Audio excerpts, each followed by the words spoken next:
everyone, welcome back to my channel. So today I wanted to show you how I made this flower here, and I was inspired mostly by spiders. I'm not sure why. I purchased some huge spider decorations, and I just thought that this would go perfect with it. I think also because I like that monochrome look. I have a very basic style, so I love black and white, I love grays, and so this really pulled in those colors without having to be bright, like the orange and the purples, and so I love this. I just thought that this simulated sort of like a spider web, and this petal here obviously has that spider web cutout. I will insert a video on how I put that together using my Silhouette Cameo and the Cricut if you're interested. Otherwise, you can fast forward and I'll show you how I put together this flower. So let's get started.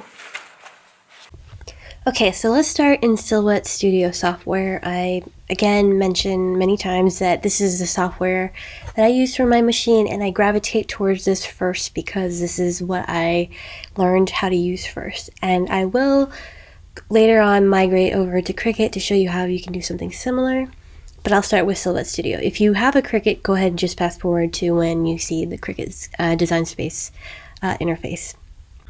So here I'm going to click over to my file that says spiderweb, and this is a spiderweb image that I uploaded to my software, and whatever means in which you get your spiderweb, whether you draw it, whether you find an image, you will want to load it to your software. And so in Silhouette Studio, this does not create a cut line, so what you need to do is you go over to the side here and find the trace option. It has a little butterfly.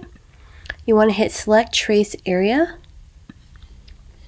and you'll create a rectangle around it, and what this will do is it'll highlight the areas that you want to trace for the cut lines. And so you can do trace, you can do trace outer edge, and trace and detach, and so those have different implications. What you want to do is trace. If you trace just the outer edge, it'll just give you the outside of this. So hit trace, pull that up off, and you should have this, you should have this cut line here for your spiderweb. So here is the file that I use for my template 18, and I use this petal quite a lot because it's very easy to make. I don't feel like I have to curl the petals if I don't want to, and it creates a very beautiful, easy flower. So this is my go-to template, and this is the file that I use. I just pull one out. And I'm going to copy and paste this and bring this petal here. And so for just the demonstration purposes, I'm going to make the spider web white, which it won't show just yet, but it will when I make this petal black. Essentially, I'm mimicking how I want to cut it. I will be cutting this out of black cardstock, so the petal will be black. And then what I want to do is I want to send the petal to the back. So you have this spider web here, and you just want to make sure that the spider web fits in the petal. Now, I just want to say you don't have to use a spider web. You can use ghosts, you can use any shape that you want. It just happens to be a spider web here because I decided to use a spider web. Any shape that you want to fit within the petal. Now, the problem is that you cannot just print it like this. What will happen is it'll give you a cut line where it'll cut everywhere that's red. And what happens is when it cuts here, this outer line from the spider web, it'll actually cut that entire piece out, and you will only just have this outside shape cut from the petal. You will not have anything in the center to show you that it looks like a spider web. So we want to get rid of that. And one way you can get rid of that, at least the way that I know how, if there's a better way that you know, by all means please leave comments below showing or discussing how you can do this a little bit easier. But in Silhouette Studio you can go over to the Modify tab, and then you can hit Release. And what that'll do is all these little shapes are they're sort of grouped together, so it'll give you that cut line, and we want to just take away that one little piece. So what I'll do is I'm going to remove this. It looks like a sun, so I'm just going to call it a sun.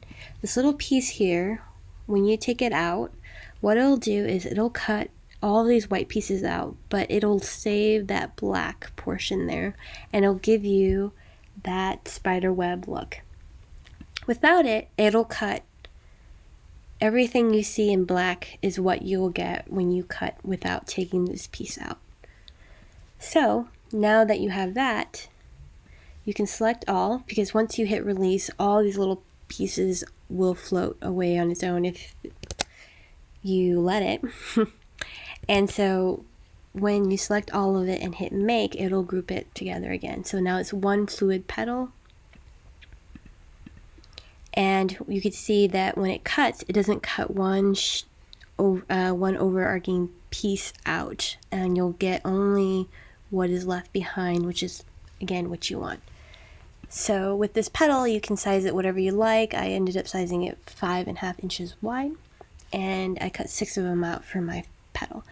Now, in order to do this through Cricut Design Space, you can go to Cricut Design Space, and I tried this out for myself, so I actually already have it uploaded. So here's my SVG for the template 18 that I already uploaded into Cricut Design Space. So I have that here, and with the spider web, again, I have it as an image when I uploaded it into my Silhouette software, like this. And so if you have an image still, you can just bring it into Cricut Design Space by uploading it. You find the file on your computer and then you upload it. When I pull it up, this is what it looks like. You can go upload image. You'll just go to simple, so you want that high contrast color. Hit continue, and then delete off all these gray spaces. You don't want this in your cut file.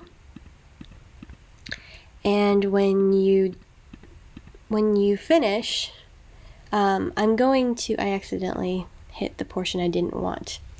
But essentially what it will look like when you've deleted every appropriate piece off is it'll give you the spider web here. So in Cricut Design Space, you can just upload it as an image, and now it's a cut file. If I were to make this piece right now,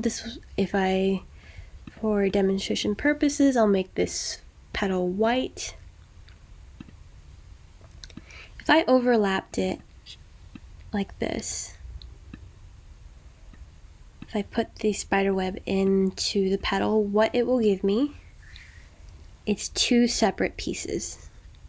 So it'll have this piece and this piece here. I don't want that, I want one single piece. And I'm going to go through a number of scenarios if you do 2 separate things, I guess. So if you just hit weld, you don't only get that. You won't have any of the spider web, so you don't want to weld. I'm going to hit undo. Now if you select both and you hit attach, so I know that it says print and cut here. Essentially, for what we're doing, it won't really matter, but it'll give you one shape here, and I'm assuming, based on the way that it looks, it will not cut a shape around this petal, and it will not give us the spider web pattern that we want. So essentially, when I hit undo, I want to undo that process. So if I select both, I can detach. So going back here, now I have the 2 pieces that are not attached together just yet. What I want to do is select both, and then I hit slice. And so this alone is not enough. It will give me 2 pieces like this.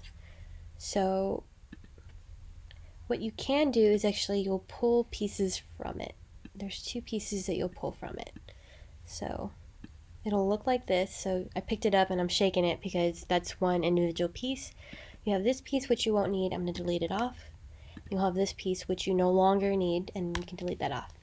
Now you have what is the result. They'll call it slice result.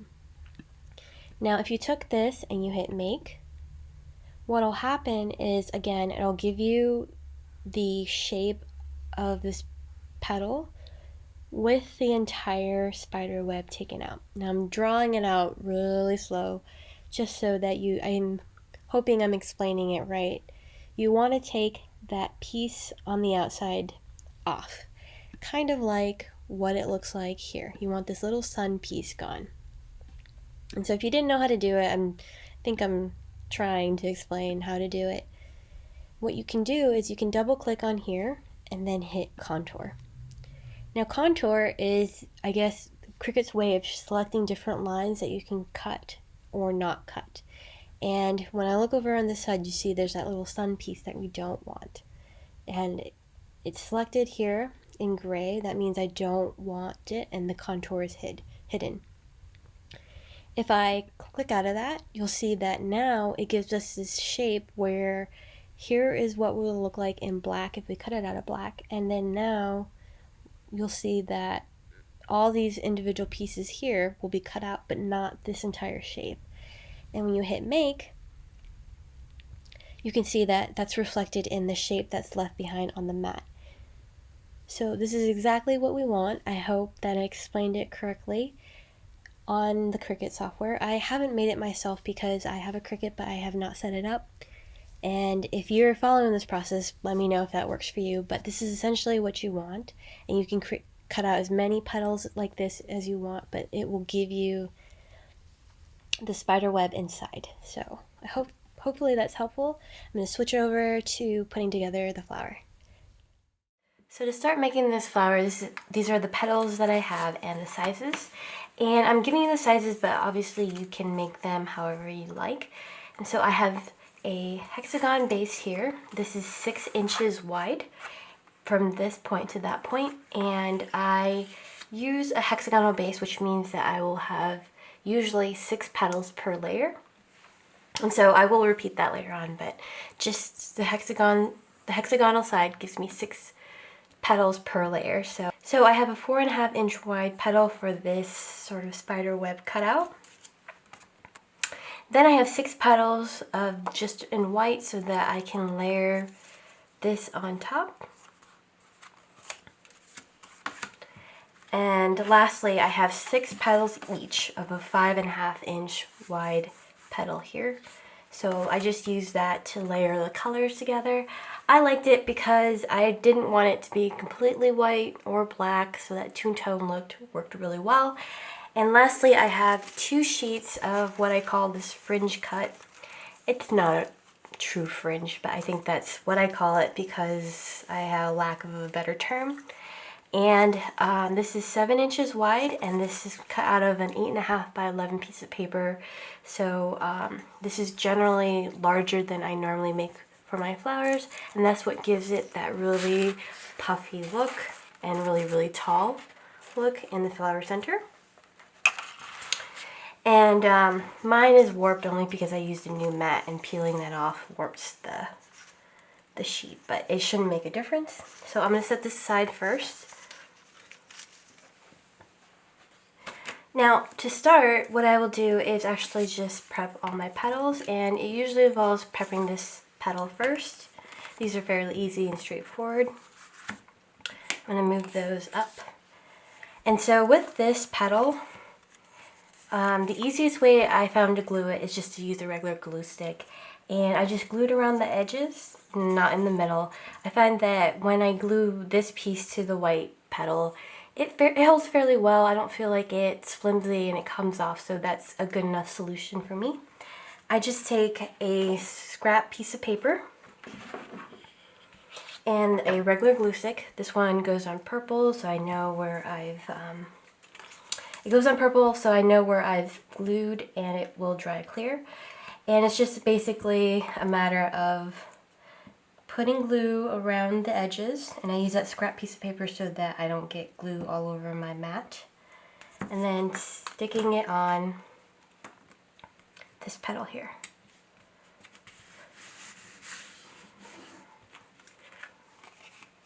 I usually try to make sure that I center it. However, if it's a little bit off center, it's not really a huge deal. And in order to prep the petal for the flower, I just take a pair of scissors and I cut right down the middle for that slit. And with this petal, my guide is sort of you can see down this portion of the spider web, I go right down the middle and I cut halfway before it hits the center. So then it gives me that 2 flaps. Just take a glue gun and then add a little bit of glue. And then just glue the flaps together. And when I do that, overlap it, it doesn't show where I've cut. Originally I was worried that it would mess up the look of the spider web, but it's fun, and as it overlaps here, it still sort of looks like a regular spider web. I don't feel like, you can obviously tell where it's a little distorted, but it looks fine on first glance, and when it's in the flower, or pasted on the flower, you don't see that bottom portion, you just see the top portion of the spider web, so I feel like it doesn't matter. So I'm going to do the rest of the petals, and I will sort of fast forward that so you don't have to see the same repetitive steps.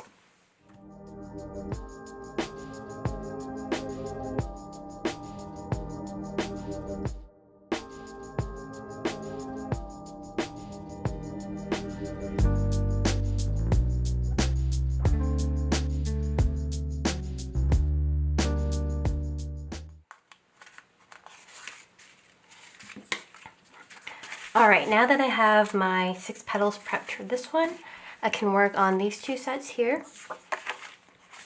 And these are just fairly straightforward.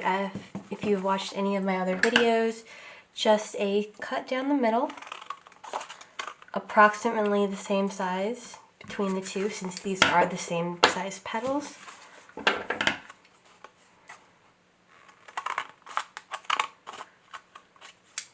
I would say that it's about 2.5 inches. And then it's just a matter of doing the same thing where I am gluing the 2 flaps together to get a raised petal. So I'll do this for both sets.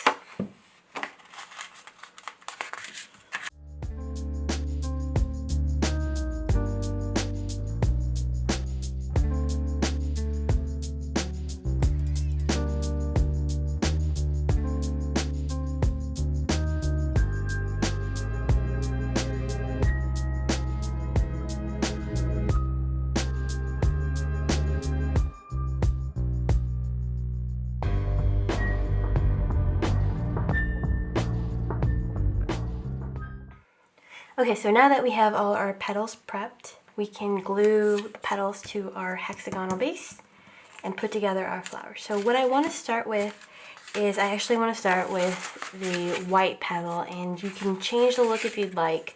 You can do black, or if you're using any color, obviously my whole point is that you can use any order that you want, but I'm starting with the white, and I'm adding a little glue to the end, and I'm gluing it to the base about 1/2 inch or 1 inch into this base.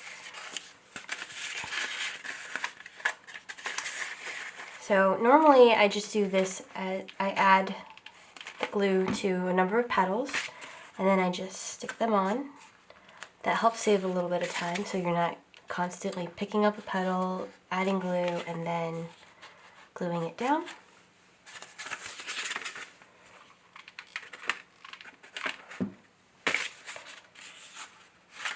And as I mentioned, I love this template 18 flower petal because I don't need to curl any of the petal for it to look like a very nice flower. So I find that this makes a really quick flower with a nice look. And so the next thing is just to glue the next set of petals. And I want to glue that in between the petals from the previous layer.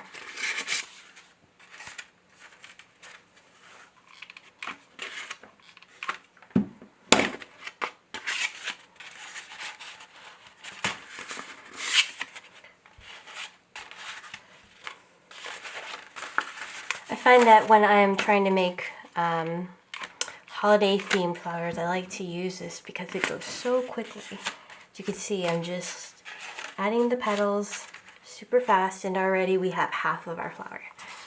So the last layer is just the one with the spider web, and so it's the same process. Add some glue and glue it in between the petals from the previous layer.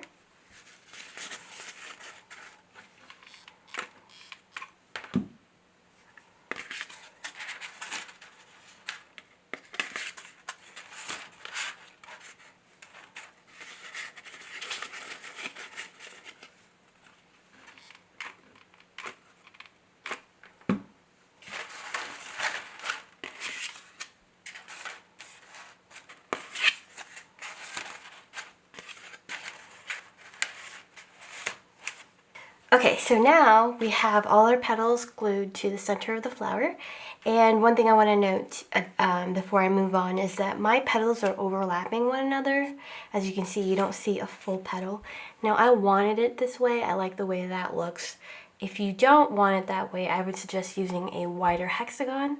That way, the petals aren't so close together. You can see that these petals here were spread out more evenly, while the flowers towards the center are overlapping each other. That's just due to space, and so if you wanted to showcase your petals better, use a larger hexagon. That way, when it gets towards the center, you don't cover up portions of your petal. So the last thing here is just the flower center, and I'm going to move this down to the side just so that I can put this together. And this is the easiest thing. I love my cutting machine because it can cut these while I walk away, and I just come back and I glue it very quickly and I get a very nice center. So I don't want to fold this in half and crease it. I want it to have that nice loop as I am rolling it. And so just add a little bit of glue and then pinch the two edges together.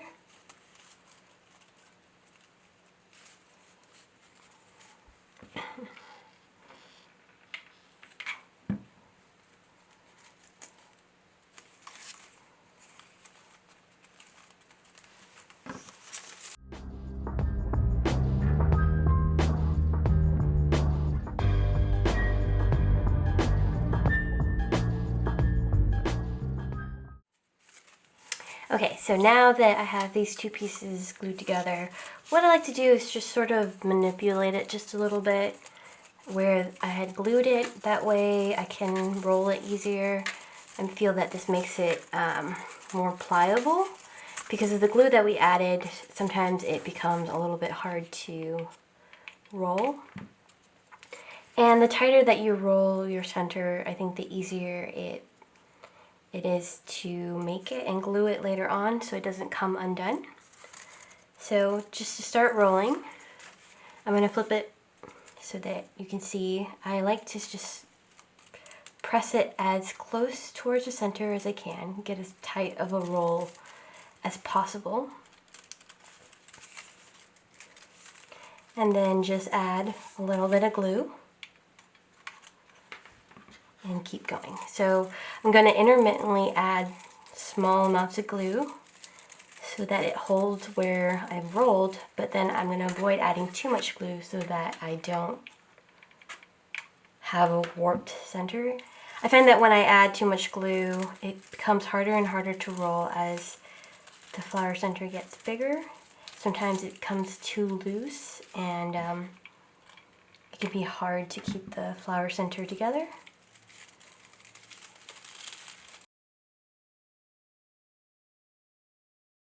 Okay, and then you would just do the same process over with the second sheet.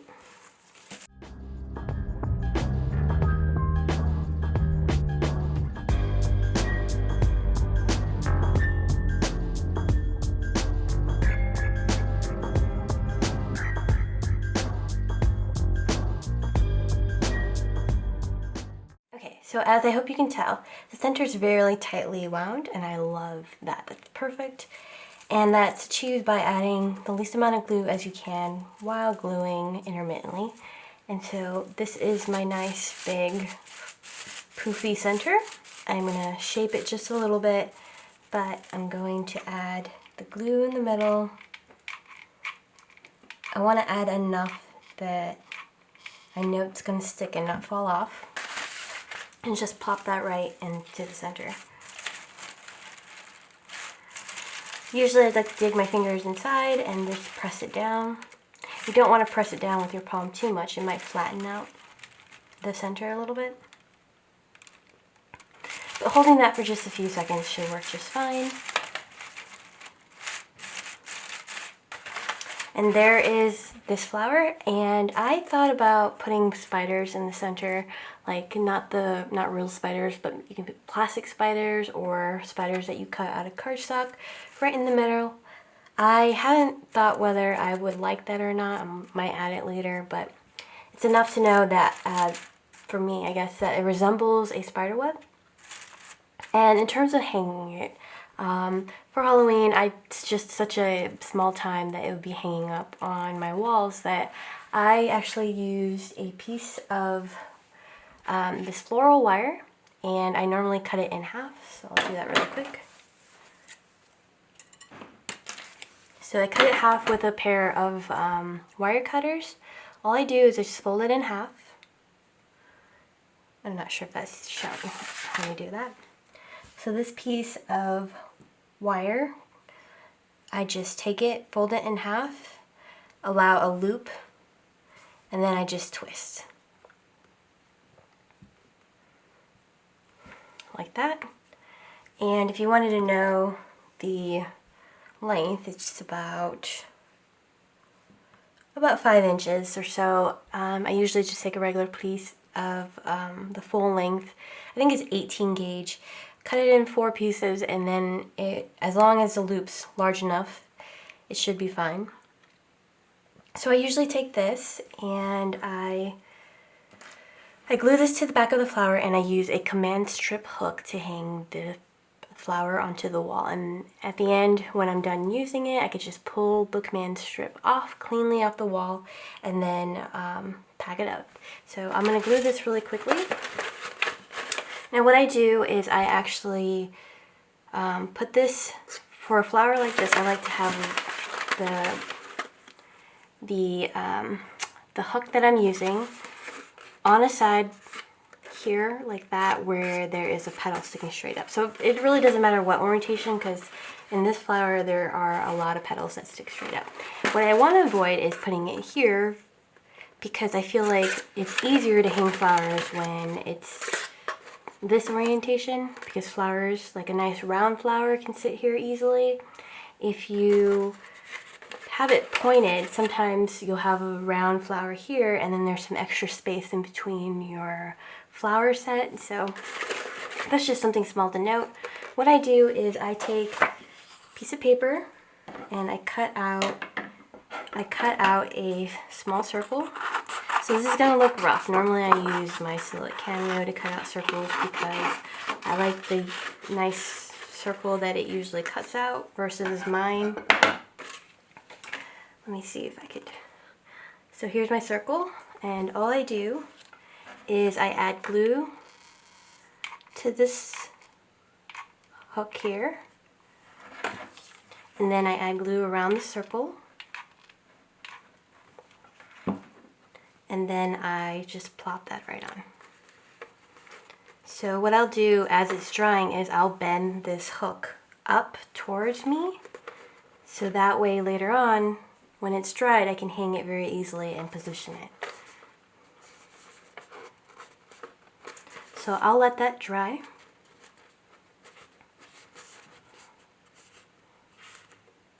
You can use anything else that you'd like. You can use string, ribbon, yarn, anything you like. I just like using these hooks here. I feel like it's durable. And the hot glue holds it fairly well. And if there's a circle here, I think that just reinforces it. So this is what I do. It's just really quick. I usually make a ton of these at a time, and then I cut out the circles, and then I just glue them on when all the flowers are done. And after that's there, it hangs fairly well. Not sure if that shows up well on my camera, but it will hang fairly well. I don't have to worry about whether the hook will come off, and that way I just put it right on my walls and I enjoy it. Let me know if you have any questions below. I hope this tutorial helped. If you have ideas on tutorials that you'd like to see, please leave me a comment below, send me an email, whatever you like. Thank you so much for watching. Happy Halloween.